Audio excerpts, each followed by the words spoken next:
All right, we did it.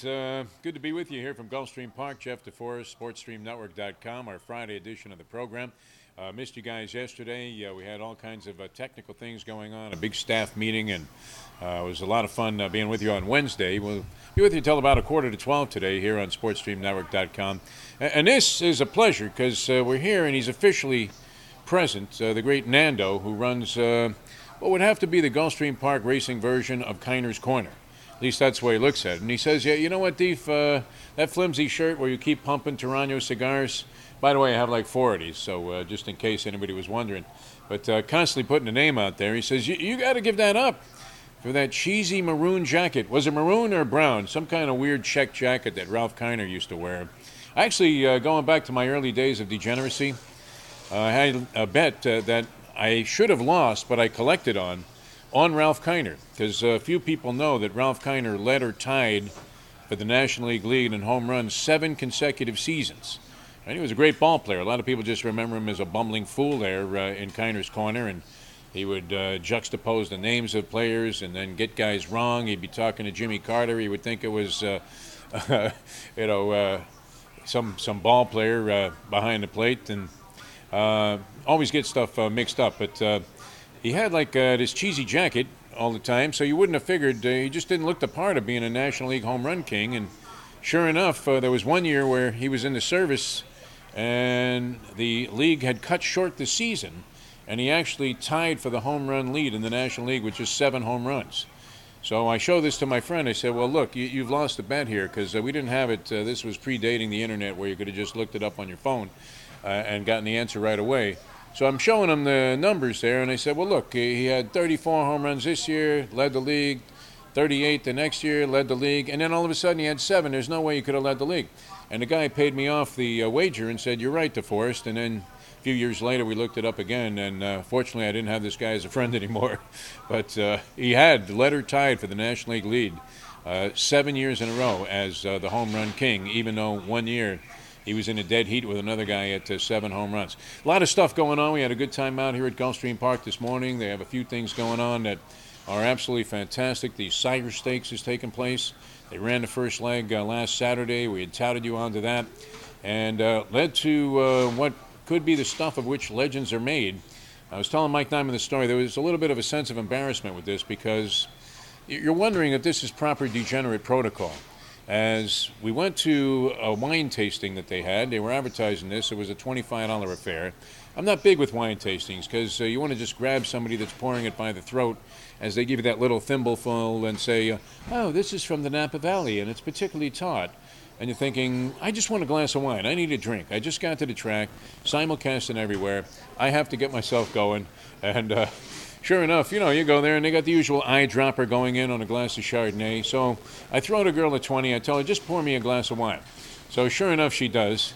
And we realize, we go and look inside the program. I didn't know this was part of the promotion, and I should have because we had talked about it, that they were including a $2 voucher in every program that they gave away, a free $2 betting voucher as part of your $25 admission.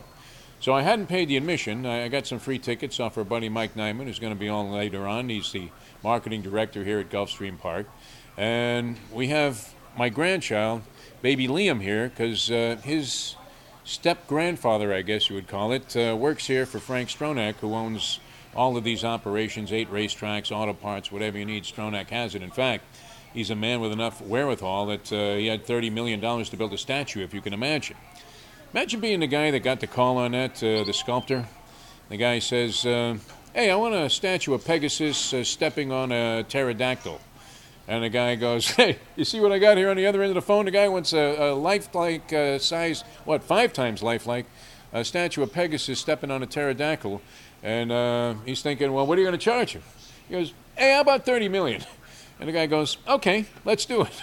He had to be just falling over backwards, thinking, my God, this has got to be the greatest job I ever got in my life. But anyway, this gentleman, Stanley, he works for Frank Stronach, designs all of his restaurants, and he wanted my son and his lovely wife, Kelly, to come over here and meet them for lunch, because he was going to be on the grounds all day working on stuff, working on various projects here. They have all kinds of restaurants and shops and everything. It's really I remember being appalled when they first proposed what they were going to do to Gulfstream Park.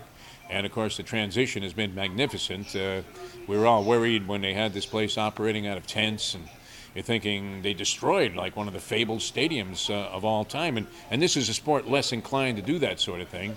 But the modernization definitely worked out. It was the way to go. And here we are in the Silk simulcasting parlor. It couldn't be any more comfortable in here, or any more of a room that you would love to. It's like being in Las Vegas, one of the simulcasting rooms there in the big sports books, and you have all the amenities you could possibly need. So, at any rate, we come over here. We were visiting my mother, and we bring the grandchild with us to meet Stanley, his step-grandfather. We're having lunch, and it turns out that they had given us 4 $2 vouchers free with every program that we had for this wine and cheese tasting thing that was going on. And so we say, hey, let the baby pick a horse. And the kid doesn't speak yet.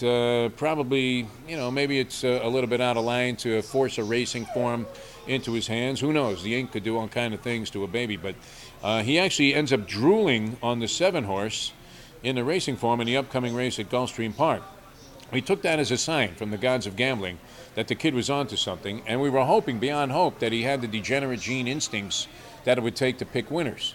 So sure enough, the 7 ball goes off at 7-1. Jiggity jogs all the way, is in front the entire time, never looks back. It turned out my son had held back $3 of the 8 that he was going to wager on his horse because he realized that his wife had given him another horse. So he puts 5 to win on the baby's horse, 3 to win on the wife's horse. Sure enough, baby Liam dead on. This horse wins, pays $16, and the kid's first wager, he ends up with a $40 profit for the day. Now, I felt a little guilty because is it right to go ahead and make a score off of free vouchers that you got when you had already received free tickets to the event from the guy who was running the racetrack? It's a matter of degenerate protocol there, but what do you think, Nando? Should have given him half of the money that we won on the free vouchers? At least a third share should have gone to Nyman for setting us up with the tickets, because that was a very nice gesture on his part, and we ended up making a score on the free money that he gave us. Now, I bring that up for a reason, because we've been trying to measure the level of sickness of anybody that believes that they can win a bet in the preseason on football. And we've had the pleasure of talking to a couple of guys recently on a radio show, which you can catch on iHeartRadio.com all over the country. And you can get it on your phone, a tremendous phone app with 100 radio stations. You can listen into sports talk from all over the country if you want to try and get some kind of edge into betting these ridiculous preseason games. Because if you think about it, the Dolphins, who we zero in on here in South Florida, they lose 27-10 to the Bears last night. You would consider that a bludgeoning by any standard. I mean, they nearly tripled their score, dominated in the second half. Dolphins had 4 turnovers, but they were playing guys that went to North Tuscaloosa Tech in the second half of that ball game. Those were the guys who accounted for the turnovers. And the Dolphin starters, when they were on the field, thoroughly dominated, even though they were only in there for about 7 minutes of the first quarter of the game. But these handicappers, and you might be familiar with some of these guys, one of them was here in person today, a guy named Chip Chirimbus, and we often talk about this show as the greatest tout show ever.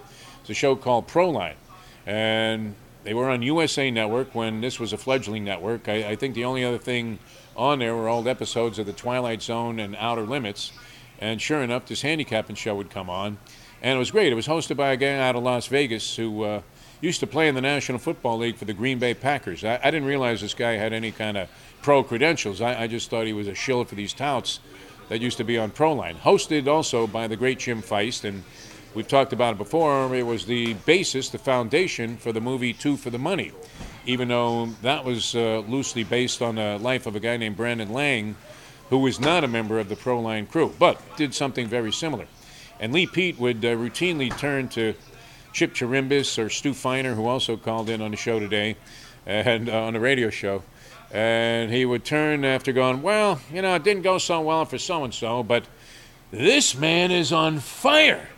And he would turn to Chirimbus, and the guy would go ahead to give you 3 or 4 burial picks on the professional football scene. And then naturally they were touting their 800 lines, where there were dozens of guys in a boiler room all giving out picks. And some people feel that they were giving out one side to half of the country, one side to the other half of the country. And the rouse was this, that if they lost a game and you had decided to go ahead and unload because they had recommended that, bet your eyeballs on this ball game, If you had lost that game, they would give you the rest of the season free.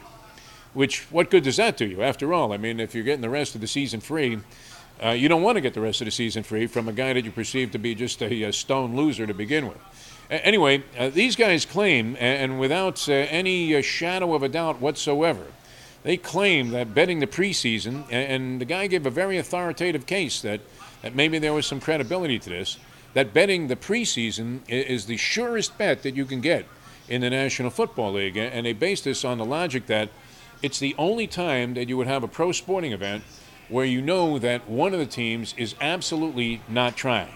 This is better than having Tim Donaghy refereeing an NBA game.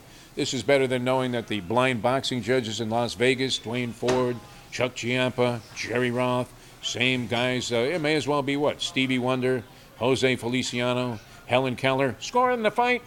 But this is the only time that you know that one of the teams has an agenda, which is to not really put too much effort into the game. You could look at this game last night with the Dolphins and the Chicago Bears. The Bears ended up going off as a 1-point underdog in the game, and that line moved. Originally, you were getting 1 point with the Dolphins, and then by the time the game kicked off, people looked and said, well, wait a minute, the Bears are probably a better team. They're at home. They have something to prove. Let's go ahead and pour the money in on that side. They go off a 1-point favorite in the game, which turned out to be a blessing for those that were on the side of the Bears to begin with, because the Bears actually put their starters back in the second half of this ball game, and were giving it some kind of legitimate try. Their starters were going against not just the third stringers from the Dolphins, but guys that literally will be delivering your mail, packages, working gas stations, whatever, getting legitimate jobs inside of society no later than the beginning of September. May not even make it that far because they have to trim the roster down into the 70s in a week or so, and they got 90 guys or so on every NFL roster now. So the Dolphins go out there. They send their first team into the game. They dominate the early portion of the first quarter, get the ball on the kickoff, have the ball for about 7.5 minutes, half of the first quarter, knock it into the end zone as Ryan Tannehill looks razor sharp. He looks like the second coming of Joe Montana. And Ndamukong Suh, who was the big acquisition for Miami during the offseason, is pulverizing people and just annihilating people on the defensive side of the ball. Everybody looks great, and the Chicago Bears can generate nothing. Cutler is in there, 3 and out. The Bears don't score. They don't move the ball. Dolphins are running. They're throwing. And they go up 7-0 in the ball game, and eventually 10-3. And then whoosh, everybody's out of there. So now you got a bunch of Scribinis in there. The Bears reinsert their starters. They dominate the game. If you knew that the Bears were going to follow this type of protocol, this kind of agenda, well, you were in pretty good shape. So it's pretty rare, but, I mean, you have sporting events in the preseason. I'm tending to buy into this a little bit, even though I thought that betting preseason football was strictly for the criminally insane. I'm starting to buy into the idea that maybe there's some credibility to this, that you can pick up the local newspapers or read stuff online. There's a game tonight that fits the description to a T where Jacksonville is going against, and they're hosting the Pittsburgh Steelers. So you're thinking, Jacksonville, what'd they win? 4 games last year? 3, 4? Something along those lines. They made some moves during the offseason. Don't know if they're going to work out. They might be, Nando will tell you this, they might be the cutesy team to go ahead and target for improvement, at least this year. And I've been impressed with Blake Bortles in this sense. I had a chance to sit down with him for a few minutes on Radio Row at the Super Bowl last year. And the kid kind of impressed me. I mean, when you look at where he came from, there he was at the University of Central Florida. He took them all the way to a Bowl Championship Series game in a Fiesta Bowl. They looked really sharp in that game. Bortles ends up having his draft stock rise all the way to near the top of the draft. Jacksonville picks him up. He's kind of a local kid from Florida, but very mature. He has a great sense of who he is at this point, what he needs to do. He looked like one of those guys that can actually exhibit those quiet leadership qualities that you really like in a quarterback. And sure enough, he's shown some signs of life as he's made his way into the National Football League. Figures to get better. So you're thinking, all right, they'll probably play him a little bit in the first half of this ball game. He's not one of these guys that's an established pro like Roethlisberger. Roethlisberger completely sat out the first preseason game for the Steelers, and the Steelers are playing 5 preseason games, so they're kind of still looking at this one as their first outing. I would doubt seriously, and I would agree with Chip Chirimbus, who was on our radio show today, that they have no impetus to go ahead and win this game. They just want to get to the regular season. Okay, they were 11-5 last year. They don't need any problems. They certainly don't need Roethlisberger to get hurt or anybody that's key to their offense, central to their offense. So you're probably going to see them get these guys in there real quickly, take a few snaps, make sure that everybody's okay, and then right off the field. Whereas Jacksonville has some incentive to go ahead and so-called establish this winning attitude in the preseason, which would seem like a waste of time unless you were a losing franchise and you were just trying to get in the habit of winning games. So they're more likely to go ahead and compete out there and try to post a W in a game tonight. And the line is even Steven. Pick 'em. So there may be a case for it. You'll watch now. Pittsburgh will win 47-3 now that we laid out this theory. But in general, I'm starting to buy into the idea that especially early in the preseason, you might be able to pinpoint a game where one team is absolutely not going to try and the other team is determined that they're going to try and gain some kind of momentum and maybe some kind of synchronization, and they're going to go out making a much more legitimate effort to win the ball game and post a victory in the preseason. If you're buying that, you're probably out of your mind. We probably need to sell you. Jory, do we have any jackets to tie in the back that we can sell our viewers here? Because they might need them. But Finns and the Bears last night, there's a lot of optimism surrounding this Dolphin team because of the acquisition they made in the offseason of Adama and Sue. We haven't seen their wide receivers. Don't know exactly what's going to happen with them. They got a guy named Kenny Stills for the embittered Mike Wallace. Traded him. They couldn't boot him out of here fast enough. Made him the highest paid, and this is how quickly things change in the National Football League. Not necessarily all sports, but maybe more so in the NFL than anywhere else, where you get a guy you highly covet in free agency like Mike Wallace. They pay him $60 million. They make him the highest paid player at the position at the time. Guarantee him $60 million.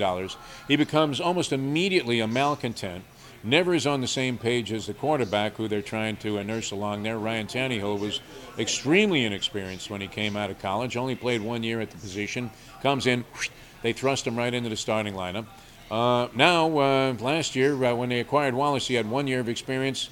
Last year, too, but they never really got it together. They never were on the same page, as they say in football. And unfortunately, Wallace got a little sour.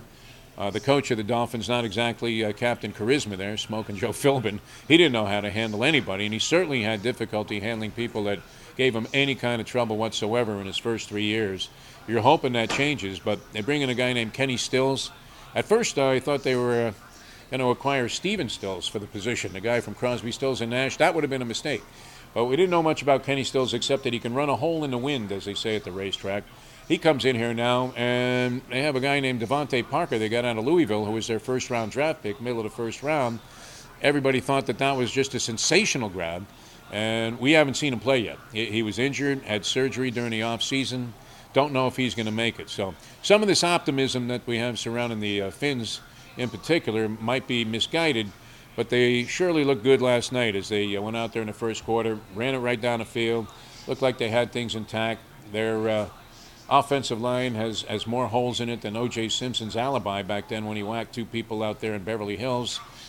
Isn't that ironic, though, the more you think about that? How is it possible that he got off on that one with the Dream Team and Johnny Cochran making a fool of himself? He puts a prophylactic on his head and says, if it doesn't fit, you must have quit. And the jury goes, yeah, that sounds good.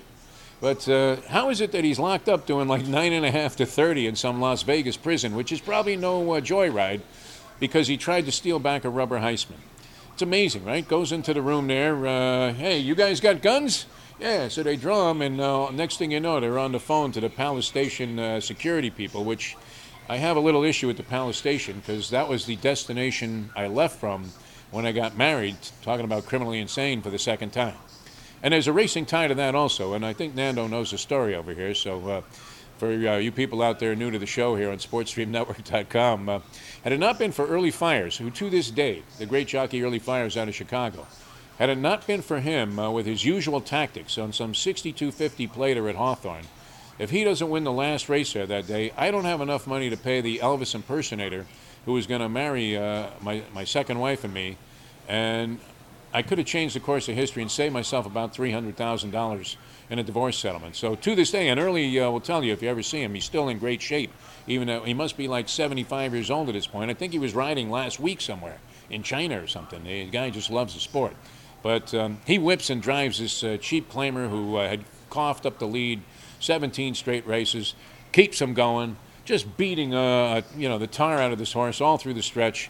Stretch at Hawthorne, goes on into perpetuity. It just never ends.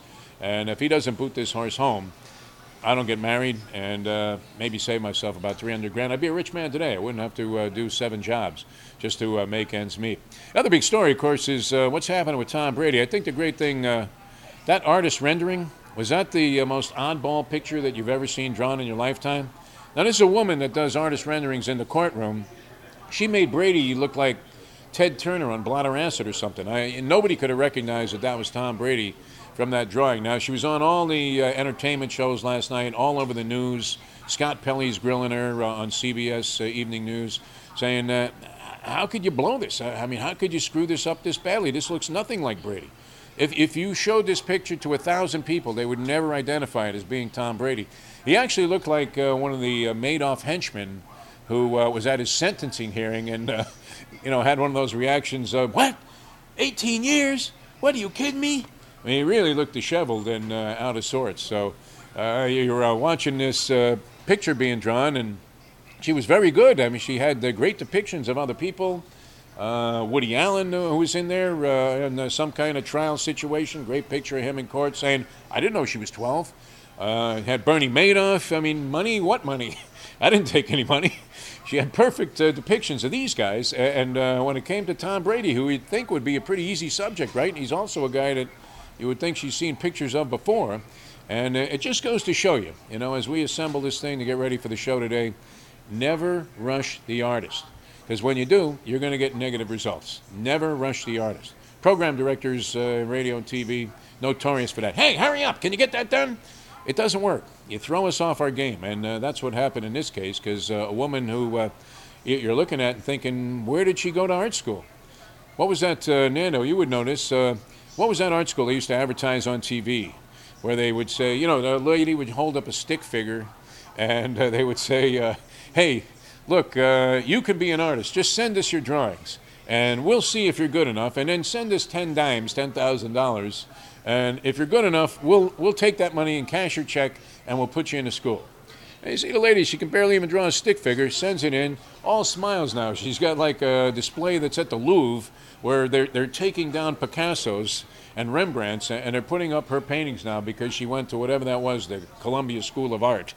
And you're thinking, this isn't possible. This seems like a little bit of a stretch of the imagination. So that was wild. I don't know what you thought of that picture, but it was maybe the ugliest artist rendering I think I've ever seen. If you're going to be in court and have to face the ignominious distinction of having this hearing over Deflategate, then at least get the picture right. You would think that they would bring a competent artist in there who is able and capable of drawing Tom Brady, of all people, a very handsome gentleman. Brady might be in a little bit of a jackpot, too, and I'm familiar with these kind of circumstances. Because in the first line of the book, I mean, Andy Beyer, of course, came up with this, and it's better than Call Me Ishmael, the opening line in Moby Dick. And that is, women and gambling don't mix. They don't mix at all. We know that.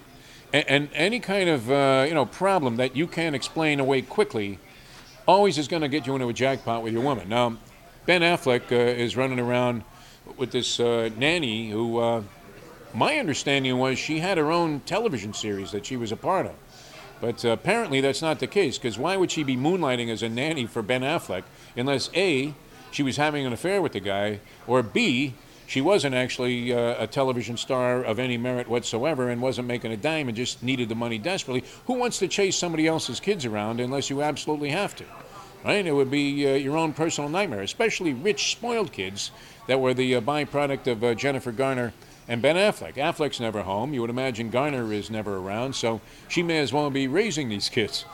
But anyway, they're seeing now, there's a picture, a photo out there of her on a private jet where Tom Brady was getting a ride from Affleck. Affleck's going from the Bahamas where, he might have been sending it in a little bit with this chick, and that was the thing that triggered Jennifer Garner's dismay. And so he's, on the plane with Brady, and now she's pictured in a post. I thought the New York Post on that back page put those 4 rings on her finger just to, make fun, poke fun at the fact that Tom Brady was on this ride. So you know what happened. I mean, Brady will never, ever be able to patch this up with Giselle because she has to be thinking, wait a minute, Who's she? The question no man can answer. Because why is she entitled to wear these Super Bowl rings? And anyway, what is Brady doing with 4 Super Bowl rings on this flight? He carries them around all the time now. He's heading to Las Vegas with Affleck. Your first reaction is he's going to be like Bjorn Borg and have to sell these rings at some pawn shop just off the strip just to have enough ammunition to get in action. And you can't imagine this, right? His wife makes $50 million a year. He's got to be good for $100 million all total in NFL career earnings. Why does he have to pawn his Super Bowl rings just because he's on a flight to Las Vegas? Otherwise, who in hell is carrying these 4 gigantic rings? I mean, they're the size of bowling balls, just around in your pocket. Unbelievable, unfathomable. So he not only has the added degree of difficulty of having to explain to Giselle why he let this, what is her name? It sounds like that golfer, Louis Oosthuizen or something. Anyway, she's got to explain to Giselle, he's got to explain why she's wearing the rings. And then the other thing that's very curious is what's he doing with them in the first place, going to Las Vegas unless he plans to hawk them. And the other thing, too, that came out of this that's also very strange, and I was talking about it with a friend of mine today on a radio show. He says and he claims, oh, there's the man right there. Yeah, of course I know this guy. What are you talking about? I didn't know he was a rock and roll drummer of extraordinary talent. He's like John Good Vibes Bonham, this guy, I hear from all reports when he gets on the skins. But who wants to hang out at a cell phone store? To get your phone transferred all the time, and Brady says he does this as a matter of routine every month. He takes his cell phone and destroys the one he has, and then, of course, you have to be present.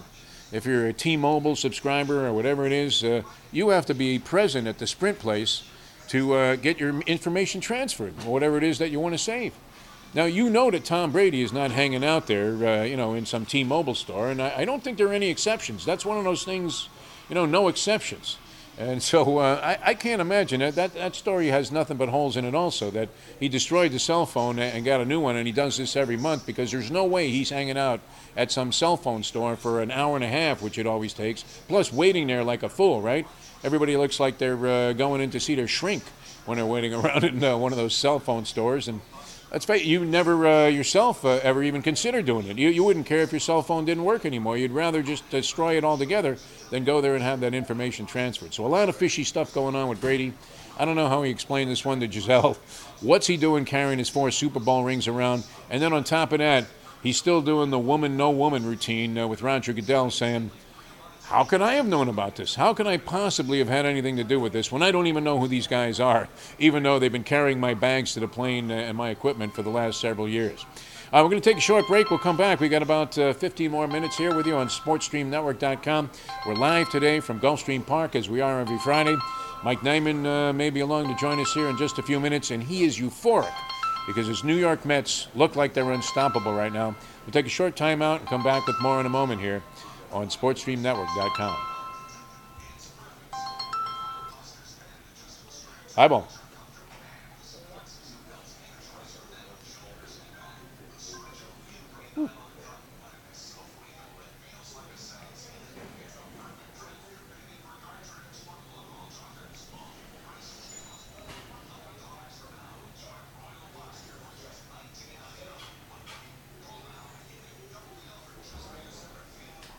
Give it a couple of minutes. Probably got a soldier you do, Eddie. Yeah, I've known him forever.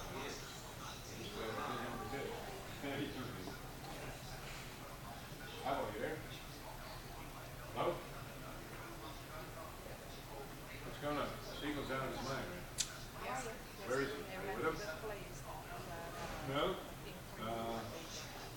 I just was looking on my phone there. I was hanging 15 minutes right here.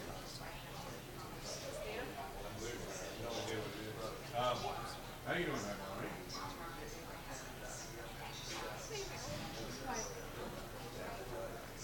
What time are you going to get late?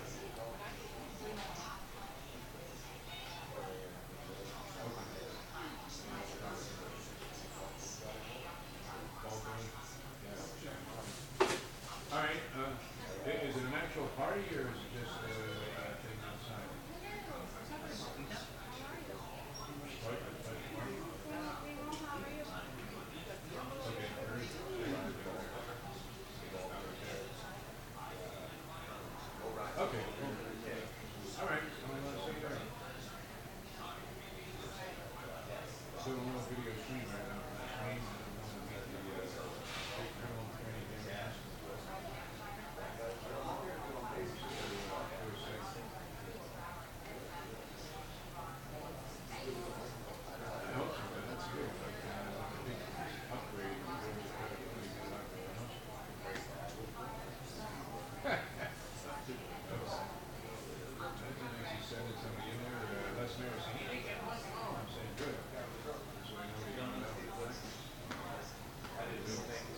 Yeah. We'll keep polishing. We'll keep polishing. Excited about what we're about ready to show you there, buddy. What's that? Getting excited about what we're about to show you. Oh. What we can do with it. Yeah. We'll just. With the advertisement. We'll keep. Yeah. If we.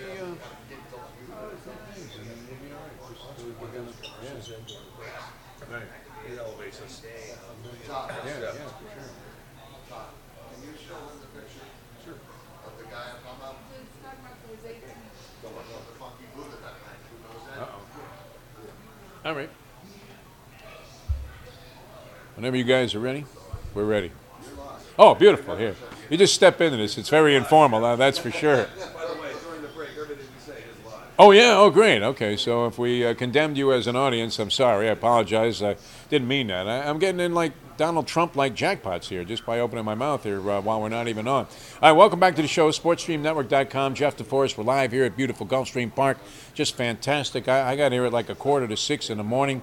That is something, too, and we've told you many times. If you get a chance to get out to your local racetrack, wherever you happen to be, most of them, I would imagine all of them, allow people to come in during the morning workouts. So you can feel like Shug McGahee, Todd Pletcher, Kieran McLaughlin, any of the big shot trainers get a chance. You lean over the rail, you watch your horse go. It's really a majestic scene, and it's one of those things that it's the opposite side of the spectrum from what a lot of people, unfortunately, commonly label the racetrackers to be, which there are many of those sick degenerates that are crawling on the floor trying to find unused show tickets, uncashed show tickets from some horse that got disqualified. But this is part of the majesty, kind of the royal aspect of the sport.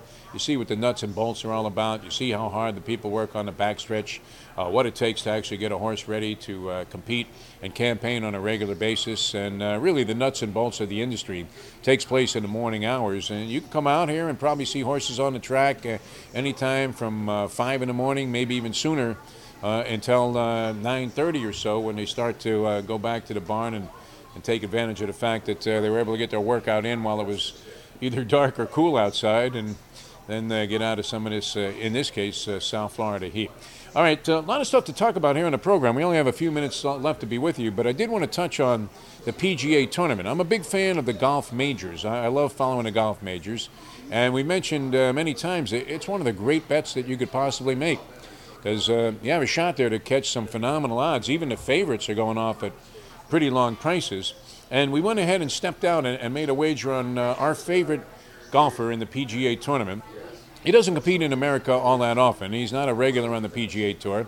He gets into a couple of events. He actually has 3 wins this year on the European Tour. I think 2 on the European Tour and 1 on the Asian Tour. He's a guy out of Thailand named Kiradech Afi Barnrat.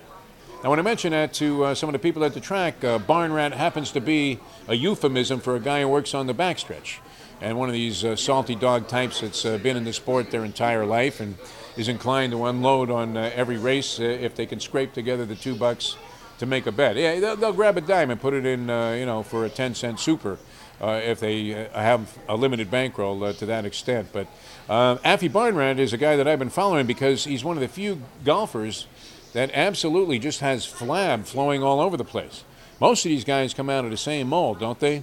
They all look like Zach Johnson or Dustin Johnson happens to be a guy that, is kind of tall by comparison to most of the golfers.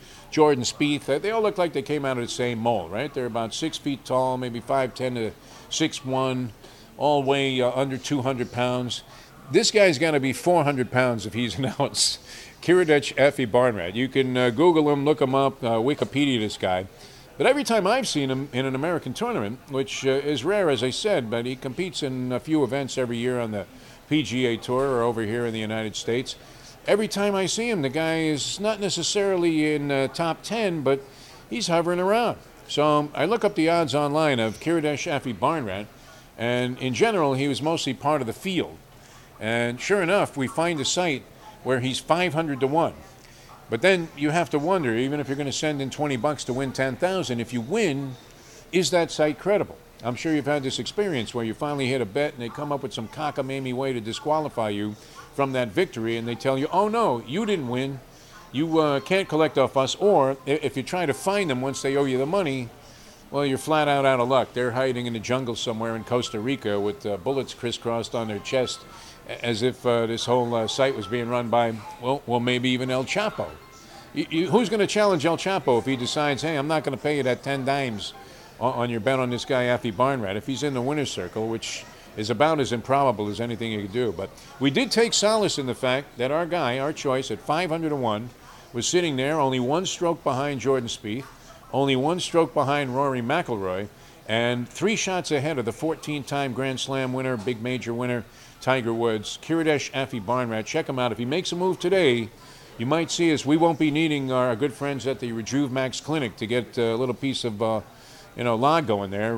We'll be very excited if this guy is even remotely in contention after the second round of the tournament. But good effort by him. He's not a bad player.